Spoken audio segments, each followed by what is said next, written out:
आप सभी का बहुत बहुत स्वागत है दोस्तों आज के इस वीडियो में, जहाँ पर मैं धीरज हेगड़े इन्वेस्टमेंट एकेडमी की तरफ से बात करने वाला हूँ डिवोर्स के बारे में।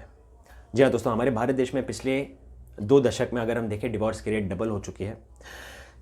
डिवोर्स एक बहुत ही अनफॉर्चुनेट इवेंट होता है, बट देन जब डिवोर्स होता है या होने से पहले जो फाइनेंशियल राइट्स मैरिड वुमेन की होती है, ये उस मैरिड वुमेन को जानना बहुत ज़्यादा ज़रूरी होता है। मैं अक्सर जब भी न्यूज़पेपर पढ़ता हूँ तो जो कॉलम आर्टिकल्स या जो क्वेरी का जो सेक्शन होता है ना, वहाँ पर मैं अक्सर अधिकतर औरतों को ये सवाल करते हुए देखता हूँ कि उनके फाइनेंशियल राइट्स क्या है। तो इसी एक्चुअली प्रॉब्लम को एड्रेस करने के लिए आज मैं ये वीडियो बना रहा हूँ। प्लीज़ आप इस वीडियो को इस तरीके से नहीं देखिए कि मैं डिवोर्स को प्रमोट कर रहा हूँ, anything sort of that. No, I am totally against that, because I feel that it should be kept as a last option. पहले जितने ऑप्शन उस पर काम करनी चाहिए, फिर बाद में डिवोर्स को लास्ट ऑप्शन रखना चाहिए। जहाँ पर रिलेशन अगर ऐसे कगार पे आ गया है जहाँ पर अभी डिवोर्स हैज़ बिकम इनएविटेबल, तो it make sense, but then otherwise you should actually work out on options which is other than divorce. But then जैसे कि मैंने कहा कि औरतों की जब भी बात आती है, उनको अपने फाइनेंशियल राइट्स जानना ज़रूरी है। और आज का ये जो वीडियो मैं शेयर कर रहा हूँ ना, मैं यहाँ पर 7 ऐसे फाइनेंशियल राइट्स के बारे में बात करने वाला हूँ जो हर एक मैरिड वुमेन को जानना ज़रूरी है। सो चलिए स्टार्ट करते हैं आज का वीडियो। पहला फाइनेंशियल राइट है दोस्तों, इंटरिम मेंटेनेंस। देखिए, डिवोर्स की पिटीशन फाइल करने के बाद से जजमेंट आने तक जो भी यहाँ पे कोर्ट की प्रोसीडिंग्स रहती है, उस वक्त तक जो मैरिड वुमेन है, मान के चलते अभी वो वर्किंग नहीं है, कोई उनकी सोर्स ऑफ इनकम नहीं है, उस केस में वो अपने स्पाउस से मेंटेनेंस क्लेम कर सकते हैं, अपने लिए भी और अपने डिपेंडेंट किड्स के लिए भी। तो ऐसे में देखिए दोस्तों, ये मेंटेनेंस जो है ना, ये फाइनल सेटलमेंट और जो उसके बाद डिवोर्स होने के बाद की जो मेंटेनेंस है उससे अलग है। तो ये आप उस प्रोसीडिंग्स के दौरान ही क्लेम कर सकते हैं। दूसरा फाइनेंशियल राइट है राइट टू रेसिडेंस। देखिए, डिवोर्स की पिटीशन फाइल होने के बाद से आप जिस घर में अपने स्पाउस के साथ रह रहे थे ना, अब यहाँ पर वो भले घर उनको बिलोंग करता हो या नहीं, मतलब उनके नाम पर अगर वो घर है या नहीं, स्टिल आप कंटिन्यू कर सकते हैं उस घर में रहने के लिए। मतलब डिवोर्स की पिटीशन फाइल करने के बाद भी आप उस घर में रह सकते हैं। भले अगर आपके इन लॉज ऑब्जेक्ट कर रहे हो, स्टिल लीगली आपकी ये राइट है कि आप उस घर में कोर्ट की फाइनल जजमेंट आने तक you can continue to stay in that house. Financial right number 3, collect information and other important documents. देखिए, जब आपने ऐसा कुछ सोचा है करने का, डिवोर्स लेने का अगर सोचा है, तो यहाँ पर ये एक बहुत ही इम्पॉर्टेंट टास्क है जो आपको करना चाहिए। आपको जितने भी सारे लीगल डॉक्यूमेंट्स हैं, जितने भी सारे इन्फॉर्मेशन उसको कलेक्ट करके एडवांस में रखनी चाहिए। बिकॉज आगे चलकर जब सिचुएशन और ज़्यादा वर्स हो जाए, गंभीर हो जाए, तो प्रोबेबली शायद आप ये सारे डॉक्यूमेंट्स को एक्सेस नहीं कर पाओगे और फिर आप ये सारे प्रूफ को कोर्ट के सामने प्रोड्यूस नहीं कर पाओगे।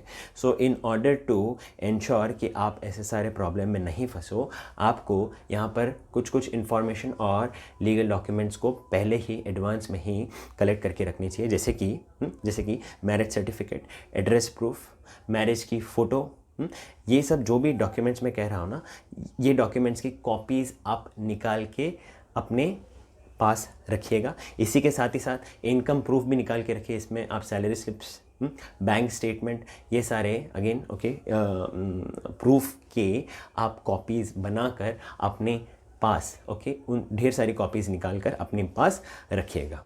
Financial right number 4, prepare list of asset and liabilities.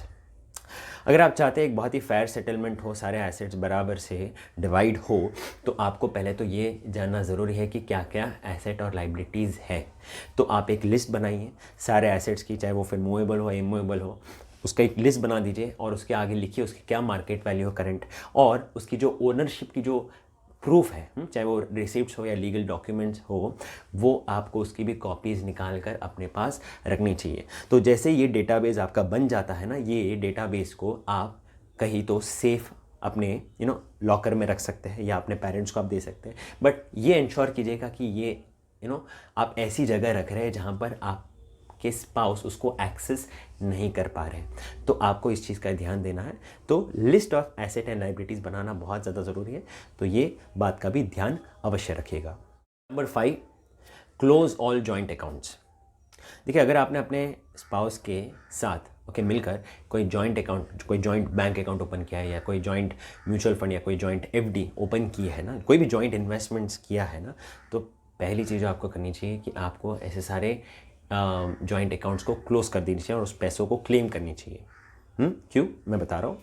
मान के चलते हैं, अगर जॉइंट अकाउंट है, मोड ऑफ होल्डिंग वहाँ पर अगर जॉइंट रजिस्टर्ड है, अगर मैं बैंक अकाउंट की बात कर रहा हूँ, तो अगर आपके स्पाउस ने उसको क्लेम कर लिया तो पूरा पैसा विड्रॉ करके अपने पास रख सकते हैं, और ऐसे में फिर आपका जो वो पैसा था वो फिर आप एक्सेस नहीं कर पाएंगे, बिकॉज उनका भी उतना ही राइट है उन पैसों में जितना आपका राइट है। तो इट इज़ बेटर कि ऐसे सारे जॉइंट अकाउंट्स को आप क्लोज कर दीजिए और फंड्स को आप अपने पर्सनल इंडिविजुअल सेविंग अकाउंट में ट्रांसफ़र करके ले लीजिए। Number 6, change nominee. जब डिवोर्स जैसा डिसीजन लिया जाता है और उस केओस में जब हम फंस जाते हैं ना, एक जो सबसे बड़ी चीज़ यहाँ पर अधिकतर औरतें भूल जाती है वो है उनके नॉमिनी को चेंज करने की। मतलब अगर आपने अपने स्पाउस को अपने फाइनेंशियल सेविंग्स पे, अपने बैंक अकाउंट में कहीं पे भी अगर नॉमिनेट किया है ना अपने स्पाउस को, तो उसको चेंज करना बहुत ज़्यादा ज़रूरी है, नहीं तो फिर आगे चलकर बहुत बड़ा फाइनेंशियल लॉस हो सकता है।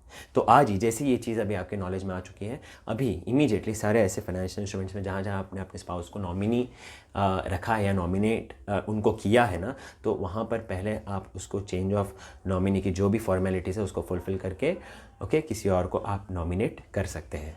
Number 7, get hold of your stridhan. Stridhan का मतलब है जितने भी ऐसे मॉनेटरी बेनिफिट्स हैं और otherwise gifts, movable immovable property जो भी आपको मिला है, चाहे वो फिर शादी से पहले हो या शादी के बाद हो, आपके पेरेंट्स से, आपके रिलेटिव्स के द्वारा, या बच्चे के जन्म पर भी वैल्यूबल्स दिया जाता है, कैश दिया जाता है, गिफ्ट्स दिया जाता है, तो ये सब कुछ स्त्रीधन माना जाता है और वो टोटली आपको बिलोंग करता है। तो इन सारे गिफ्ट्स की, ऐसे एसेट्स की कस्टडी रखना आपको ज़रूरी है, और इस सब को आप ट्रांसफ़र कर दीजिए किसी ऐसे सेफ़ प्लेस में जहाँ पर आपके स्पाउस उसको एक्सेस नहीं कर सकते।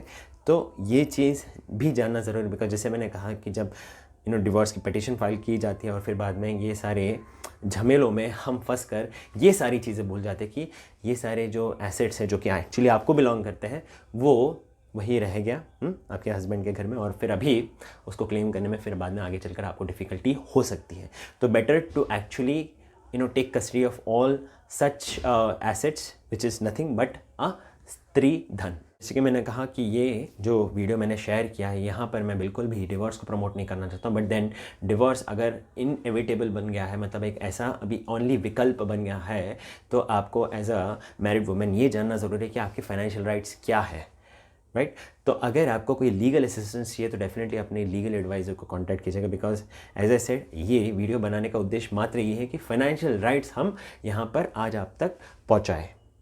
सो उम्मीद करता हूँ ये वीडियो यूज़फुल लगा होगा। अगर यूज़फुल लगा है तो शेयर करना ना भूलें, और चैनल को सब्सक्राइब करके औरों को सब्सक्राइब करवाने के लिए आपका तहे दिल से धन्यवाद।